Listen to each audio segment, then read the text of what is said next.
சிவா திருச்சிற்றம்பலம். பெருமாளும் தாயாரும் எப்படி ஊஞ்சல் செவி ஊஞ்சல் ஆடாதவங்க யாராவது இருக்கீங்களா? சின்ன பிள்ளையில பார்த்தீங்கன்னா எல்லாருமே ஊஞ்சல் ஆடிருப்போம். ஃபஸ்ட்டு குழந்தையா இருக்கும்போது தொட்டில் ஆடிருப்போம். அதுக்கப்புறம் கொஞ்சம் வளர்ந்தோடனே பிள்ளைங்களோட சேர்ந்து விளையாண்டு ஒரு மரத்தில் ஒரு கயிறு கட்டி அதில் ஒரு ஊஞ்சல் செஞ்சு அப்படி விளையாண்டுருப்போம்.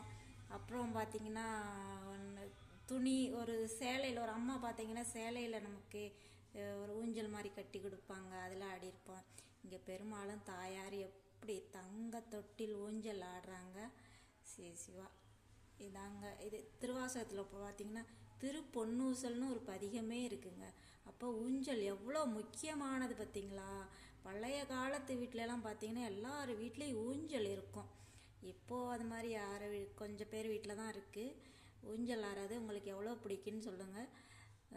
திருவாசகத்தில் பார்த்தீங்கன்னா சீரார் பவளங்கால் முத்தம் கயிறாக ஏறாரும் பொற்பலகை ஏறி இனிதமர்ந்து நாராயணன் அறியா நான் மலர்த்தாள் நாயடியேற்கு ஊராக தந்தருளும் உத்தர கோசமங்கை ஆரா அமுதின் அருள் தாளினை பாடி போரார் வேட்கண்மடவில் பொன்னூசலாடாமோ அப்படி இருக்கும். அது மாதிரி எல்லாரும் ஊஞ்சல் ஆடிருக்கீங்களா? அவங்களுடைய அனுபவத்தை சொல்லுங்கள். சிவாய நம. திருச்சிற்றம்பலம்.